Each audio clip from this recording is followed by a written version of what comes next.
Moving on to another segment. Actually, we could keep this. Well, okay.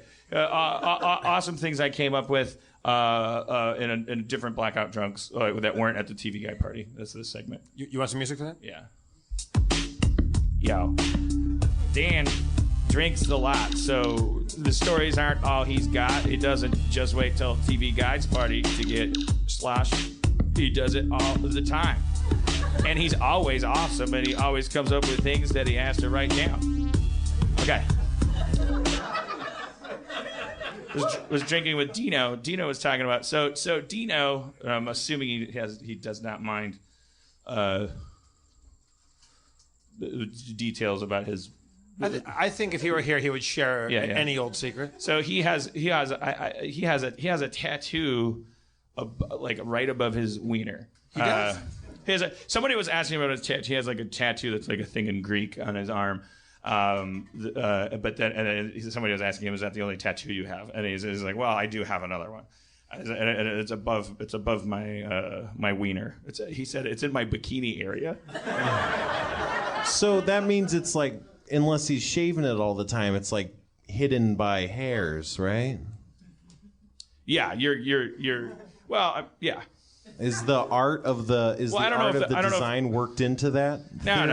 Is it like a lurking I saw tiger? Dino in New York with his. I saw Dino when Dino passed out in New York with his pants down. I saw him. His pants were. He had a belt on and his pants were fastened and zipped up, but it was still below his dick and balls.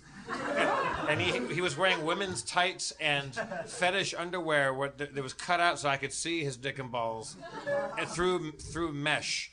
I don't think he was wearing women's tights. I think he was just wearing special underwear. No, it was fetishy stuff. So it's a lot of layers. Yeah, it was a lot of layers. I mean, his pants weren't around his ankles. How would you know? No, they were like below, like mid-thigh. All right. I saw no tattoo, is what I'm saying. All right. So this story's about me.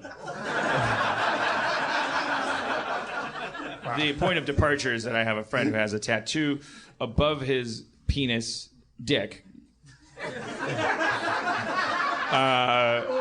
I keep pausing before I say dick, but not because I think there's like an S&P department, but because I just feel like, I don't know the word, if I keep saying the word dick because it's about a tattoo above a dick, I'm like, okay, it starts to sound, I don't know, I was like somehow categorizing that as like, oh, what kind of podcast is this? I don't know. I don't know what my fucking deal is. But the story's about you, man. Do whatever you want.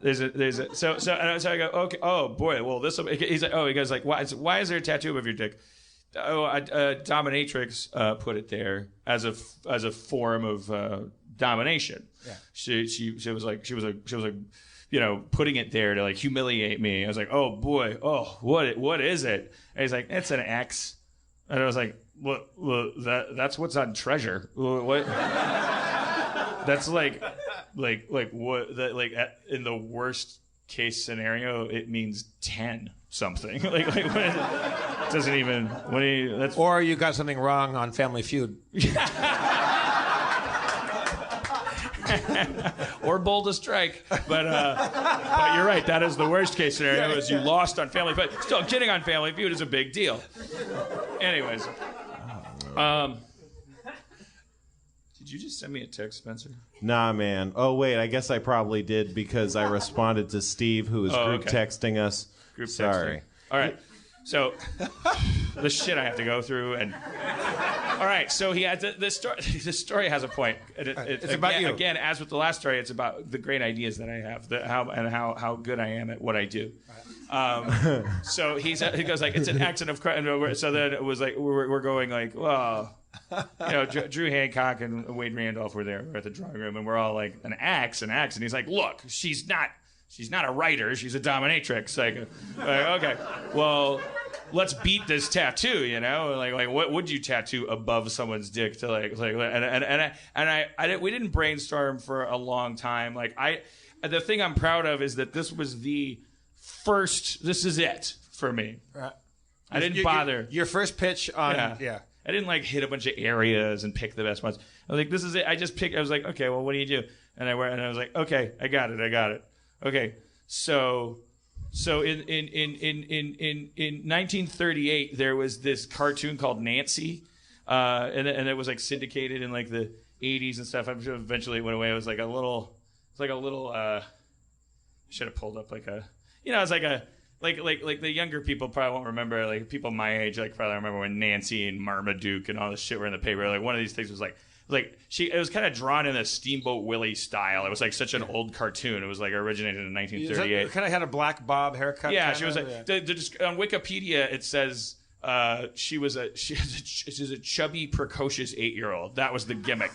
That's how young cartoons were. Like that was ironic. It was like what if she was chubby and precocious? It was like cut to the guy making shoe, and he's like, fuck, I don't know. What if birds worked in an office? Fuck me. I'd love to just draw chubby girls all day, hanging out. Making mistakes, learning about life. So Nancy was a chubby, precocious girl. It's just like with the kind of like I think like oval, kind of like almost Little Orphan Annie, but filled in eyes. Yes. And the thing is, like every time in that cartoon, every time she'd look at something, there would be like a dotted line going from her eyes. So that's why I needed to use her, because I don't care about that cartoon, but but I also think it's really funny.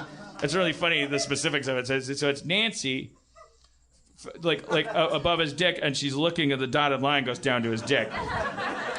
And then there's a thought balloon above her head, and it's a $sign with a line through it.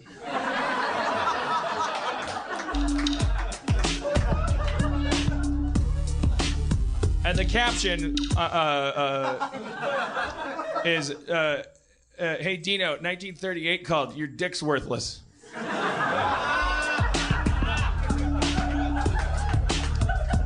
I was just very proud of it, so I wrote it down. And it took me 40 minutes to explain it. I think it holds up. Yeah, so does Peak Hitler.